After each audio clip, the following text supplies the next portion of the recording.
Night stretched long over the kingdom of Erebus, a land where winter never fully ended and the moon seemed carved from cold silver. The people whispered about the ruler who kept the borders safe, Valakar, the alpha vampire king, a being older than the mountains and twice as silent. Some said he was a monster, some said he was a guardian, but all agreed on one thing. No one who went to his fortress ever returned the same. Far from his shadowed palace lived Leora, the crippled daughter of a once noble family. Her left leg was bent since childhood, making her walk uneven and slow. The villagers believed she carried a curse. Her family tried to hide her, ashamed that their daughter could not stand straight like others. But Leora possessed something far stranger and far more powerful than a limp. With a single touch, she could sense the emotions of others: fear, hatred, hope. The truth they hid behind their eyes flowed into her like a river she could not stop. Her family feared that power more than her twisted leg. Leora lived in a small room beneath the staircase, with only a single lantern to keep away the shadows.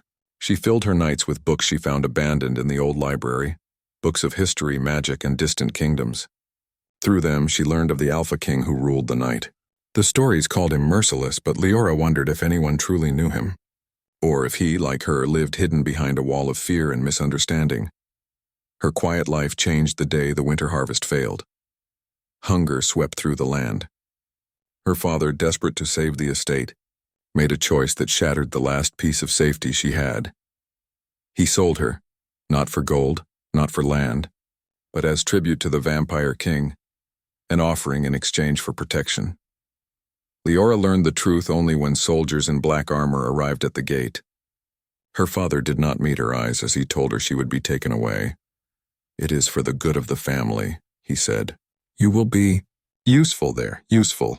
The word cut worse than any blade. She stood silent as they placed a cloak around her shoulders and escorted her toward the waiting carriage. Her mother remained inside the house. Her siblings watched from behind a curtain. Leora did not cry. She only pressed a hand to her chest and felt her heart trembling like a trapped bird. As the carriage moved north, snow began falling, soft at first, then heavy. Through the window, she saw the world transforming into silver and shadow. She wondered what fate waited for her. She had no strength for battle, no magic for power. She was simply a girl with a limp and a strange ability no one wanted. Yet something stirred deep inside her, a whisper she had never heard before, as gentle as moonlight. "Your story does not end here." The journey took 3 days. On the 4th evening, the carriage passed beneath towering obsidian gates. Leora felt a chill run through her as the fortress of Erebus rose before her. Black stone, sharp spires, and windows glowing with faint blue light. Inside, the halls smelled of old magic and winter roses. The guards led her into a massive chamber lit by fire that burned without smoke, and there she saw him, Valakar. He stood at the far end of the room, wearing a cloak the color of the night sky. His eyes, cold and ancient, glimmered like deep water. His presence filled the chamber with a quiet weight, as if even the air feared to disturb him. Leora's breath caught. Stories had painted him as a monster, but what she saw was a man carved from sorrow and strength, one who carried centuries on his shoulders. For a heartbeat, he did not move. Then his gaze locked on her. Something in his expression flickered, surprise, confusion, and something deeper, unspoken. Leora, trembling, lowered her head. "My king," she whispered. Valakar stepped closer, slow and deliberate. "Is this the tribute sent by House Marawan?" "Yes, my lord," the captain answered. "A daughter." "A crippled one," another guard murmured under his breath, not softly enough. Leora felt the guard's contempt like a knife, but Valakar's reaction was unexpected. His eyes sharpened, not with anger at her but at the man who spoke. "Her condition is irrelevant," Valakar said, voice calm yet edged with command. "She stands before me. That is enough." Leora lifted her head slightly, shocked. Valakar studied her face with quiet intensity. "What is your name?" "Leora," she said. "A fitting name," he murmured. "It means light." The corners of her heart warmed despite the cold fear inside her. She wondered if he knew how long she had lived without hearing a kind word spoken about her. That night she was given a chamber near the eastern wing, a room far larger than her entire home. She walked to the balcony, leaning against the stone railing, and gazed at the endless forest beyond. A cold breeze brushed her cheek. She placed a hand on her heart again and whispered, "Why am I here?" Her answer came the next morning. Valakar ordered her presence in the moon hall, a place filled with silver mirrors and crystal lanterns. She entered nervously, feeling the ancient magic humming in the air. Valakar stood near a carved table holding an old scroll. "Leora," he said, "I need to understand something." She swallowed. "Yes, my king?" He handed her the scroll. The parchment showed a symbol, an old crest with a moon split in two. "Do you know this?" he asked. "No," she said truthfully. "It belonged to your ancestors," he said. "A bloodline touched by an ancient curse." Leora's fingers shook as she traced the symbol. "A curse?" "Yes," Valakar said quietly. "One that cannot be healed by mortal means." Leora felt a sudden heaviness inside her chest. She had always believed her limp was a simple injury, nothing more. Now she learned it was something far deeper, but before she could speak, Valakar stepped closer. "Your family sent you because they believed you would be unwanted here," he said. "But they were wrong." His voice held no cruelty, no coldness, only a strange restrained warmth, as if he was speaking a truth he had not expected. Leora looked up into his eyes, and for the first time she sensed something from him. Not through touch, but through the air itself, loneliness. So deep it echoed. It struck her like a wave. Valakar seemed startled, as if he could sense her gift reaching toward him. He stepped back, closing himself off again. "You should rest," he said, his voice calmer now. "There is much you must learn about your past and your future." But when Leora tried to return to her chamber, a sharp pain shot through her leg. She stumbled, losing balance. Before she hit the ground, strong arms caught her. Valakar. For a heartbeat, her hand brushed his. A flood of emotion rushed into her. Centuries of battles, betrayals, the memory of kneeling beside fallen friends, and a grief so deep it could drown the sun. Leora gasped and pulled her hand back. Valakar stared at her, stunned. "You felt that?" She nodded, breath trembling. "I'm sorry, I didn't mean—" "How long have you had this gift?" he asked, voice low. "All my life," she whispered. "I can feel emotions when I touch someone." Valakar looked at her with a new and unreadable expression. "Then you are far more important than the tribute they believed they were sending." Before she could ask what he meant, the doors burst open. A guard rushed in, pale and breathless. "My king, there has been an attack on the northern border. A betrayal. The enemy had inside help." Valakar's eyes darkened. The fortress trembled with tension. He turned to Leora. "Come with me." She hesitated. "Me?" "Yes," he said. "Your gift may help us know who speaks truth and who lies." They hurried to the war chamber. Several nobles knelt before Valakar, accused of treason. The tension in the room felt sharp as blades. Valakar leaned close to Leora. "Touch each of them. Tell me what you feel." Her heart pounded, but she nodded. One by one, she placed her hand on the accused. Some felt fearful, some angry. But one man's emotion hit her like fire. Triumph, deceit, and cold ambition. She pulled her hand back sharply. "It's him," she whispered. "He betrayed you." The traitor lunged for a knife, but guards seized him before he could reach Valakar. Valakar looked at Leora, his expression softening. "You saved my life." The moment stretched between them. Quiet, intense, filled with something neither understood, and then the fortress gates shook with a thunderous blow. An army had arrived at their doorstep. The enemy had not come quietly. They had come for war. Valakar stepped before Leora, his cloak sweeping the floor. "Stay close to me.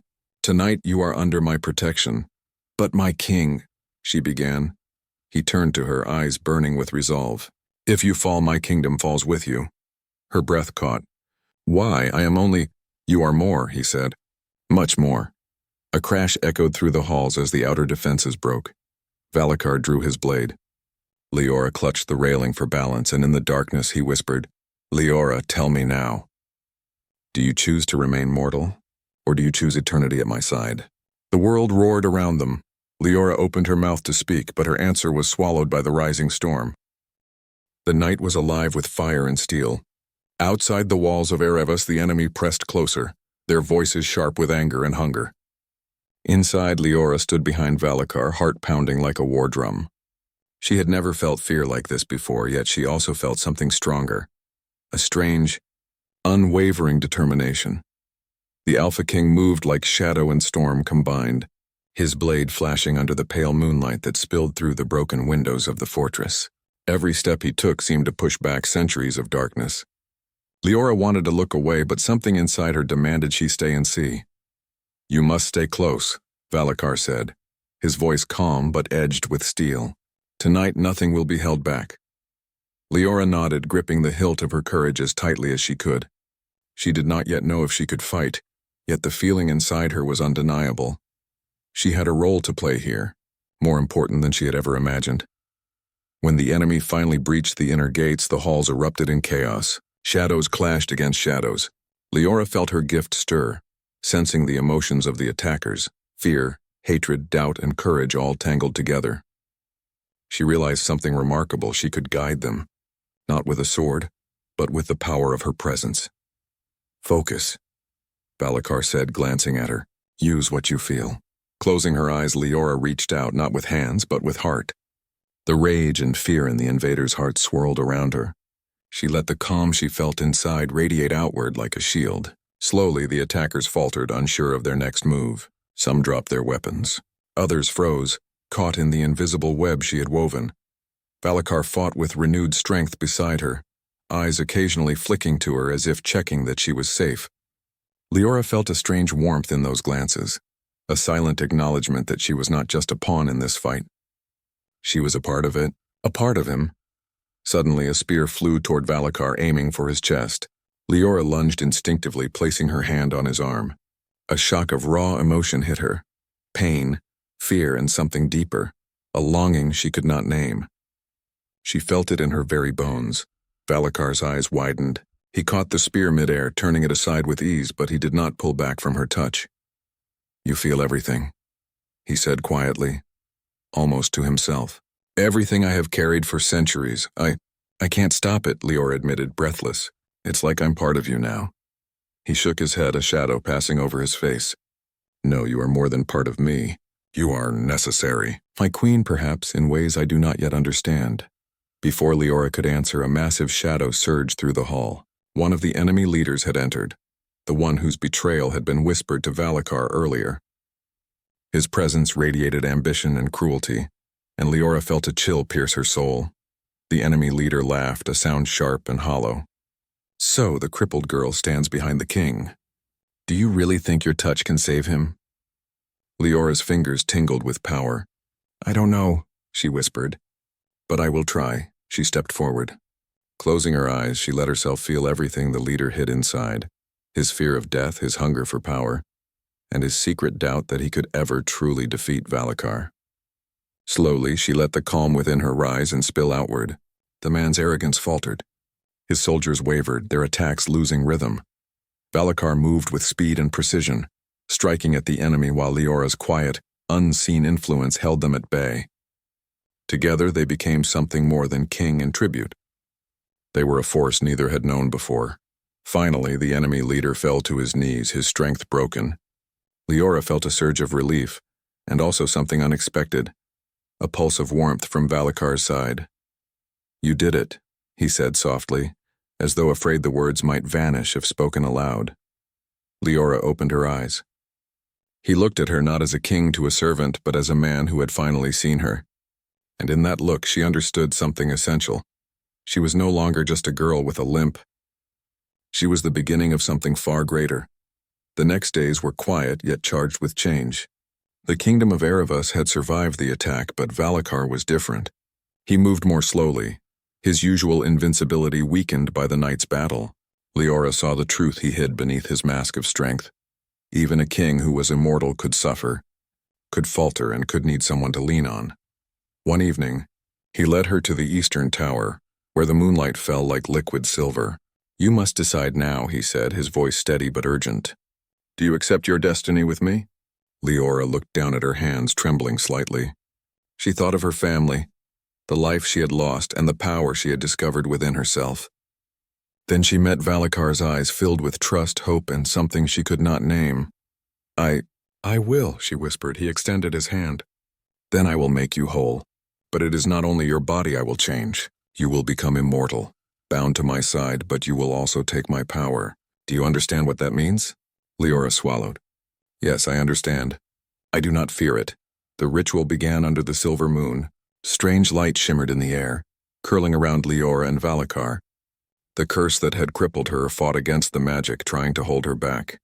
Pain shot through her leg, through her heart, through her very soul. She gasped, gripping the stone railing for balance. Hold on, Valakar said, his hands brushing hers. I am with you. She focused on his voice, his presence, and the calm that had once protected the hall from enemies. Slowly, the curse began to break. Her legs straightened. Strength and agility returned to her body. But as she looked into the mirror that hung in the hall, she realized the transformation was more than physical. She could feel the emotions of the entire fortress, the loyalty of the soldiers, the fears of the nobles, the hopes of the people, flowing into her mind. She was not just Leora anymore. She was something greater, something powerful, something the prophecy had spoken of. Valakar, standing beside her, watched as her eyes glowed faintly in the moonlight. You are extraordinary, he whispered. My queen in every sense. Leora reached out and touched his arm. She felt the centuries of grief he carried, the battles, the betrayals, the loneliness, and she realized that she had the power not only to heal herself, but to heal him. Before they could speak further, a new sound echoed through the hall, a deep, commanding voice from the outer gates. The Nightfall rebels had returned, stronger than before, intent on destroying Erebus. Valakar's hand brushed hers. We must fight, he said. Together. Leora felt the calm within her rise again, stronger than before. She could feel the fear of the enemy, the hope of the soldiers, and the determination in Valakar. She focused all of it into a shield that surrounded the fortress. The rebels faltered at the gates, unable to break through the invisible force she had created. Valakar fought with renewed strength beside her, but she sensed his exhaustion. Immortality had not made him invincible, and as the battle raged, she realized a painful truth. If she wanted to save him, she might have to choose between his life and the lives of the people she had sworn to protect. He caught her gaze, sensing her doubt. Leora, he said quietly, his voice almost a whisper amidst the chaos. You have the power now. You can save us all, or you can save me. The battlefield roared around them, the wind filled with smoke and the cries of warriors. Leora lifted her head, eyes glowing with untamed power.